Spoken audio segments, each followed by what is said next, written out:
Retro అసలు ఈ cinema గురించి ఒక్క మాటలో చెప్పాలి అంటే హిట్ 3 రివ్యూ చెప్పినప్పుడు వచ్చినంత జోష్ ఈ రెట్రో రివ్యూ చెప్తుంటే రావట్లేదు. అంత మిక్స్డ్ టాక్ గా ఉంది మరి సినిమా. అయితే నాని గారిది తెలుగు, సూర్య గారిది తమిళ్, అందుకేలా చెప్తున్నావని కామెంట్లు పెట్టకండి. సినిమా చూసిన తర్వాత లిటరల్లీ నాకేమనిపించిందో చెప్తున్నాను అంతే. So coming to the review, romantic story ఉన్న ఫిల్మ్ అన్నారు, బట్ అలా లేదు, ఏదో గ్యాంగ్స్టర్ ఫిల్మ్ చూసిన ఫీలింగ్ వచ్చింది. పోనీ ఎలాగైనా సినిమా ఇంప్రెస్ చేసిందంటే అస్సలు లేదు. And main plot of the film, ఒక గ్యాంగ్స్టర్ తను ప్రేమించిన అమ్మాయి కోసం అన్ని వదిలేసి పెళ్లి చేసుకోవాలి అనుకుంటాడు. బట్ వాళ్ళిద్దరి మధ్యలో జరిగిన ఒక బ్యాడ్ ఇన్సిడెంట్ వాళ్ళిద్దరు విడిపోతారు. సో తర్వాత ఏం జరిగింది, ఇద్దరు కలిసారా లేదా మూవ్ ఆన్ అయిపోయారా అని చూపించేదే main plot of the film. అయితే ముందు సినిమాకి వచ్చిన పాజిటివ్ చూసుకున్నట్టయితే సూర్య గారు పారి క్యారెక్టర్ కి ది బెస్ట్ పర్ఫార్మెన్స్ ఇచ్చారు. లిటరల్లీ ఇన్ పర్ఫార్మెన్స్ చూసిన తర్వాత ఈ సినిమాకి బ్యాక్ బోన్ సూర్య గారే అనిపించింది. అలాగే ఫస్ట్ హాఫ్ లో కరిమా సాంగ్ అండ్ కొన్ని సీన్స్ మొత్తం కంటిన్యూగా సింగిల్ షాట్ లో తీశారు. నిజంగా ఇదైతే భలే అనిపించింది.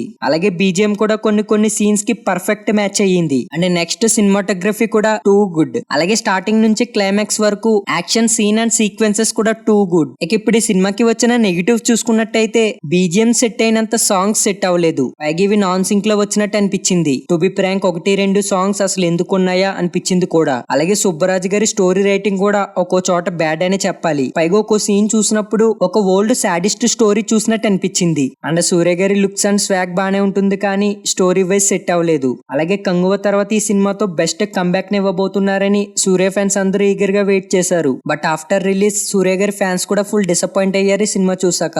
పైగా సినిమా గురించి చెప్దామంటే ప్లస్ అయిన పాయింట్స్ వెతుక్కోవాల్సి వస్తుంది, బట్ మైనస్ పాయింట్స్ మాత్రం ఆకాశంలో చుక్కల్లా లెక్కలేనంత కనిపిస్తున్నాయి. ఇక నేనైతే నిజంగా చెప్తున్నా, సూర్య గారి దగ్గర నుంచి ఇలాంటి ఒక సినిమా వస్తుందని అసలు ఎక్స్పెక్ట్ చేయలేదు. సో ఓవరాల్ గా సినిమా గురించి చెప్పాలి అంటే మిక్స్డ్ టాక్ అనే చెప్తా. ఇన్ఫాక్ట్ ఈ సినిమా మీద నాని అన్న హిట్ 3 బెటర్ అనిపించింది నాకైతే. మరి రెండు సినిమాలు చూసిన వాళ్ళు ఎవరైనా ఈ వీడియో చూస్తున్నట్టయితే మిమ్మల్ని ఏ సినిమా బాగా ఇంప్రెస్ చేసిందో కింద ఒక కామెంట్ చేయండి. అండ్ వీడియో నచ్చినట్టయితే లైక్ చేసి ఇలాంటి మరెన్నో movie reviews and movie updates కోసం ఛానల్ ని వెంటనే సబ్స్క్రైబ్ చేసుకోండి. Thank you.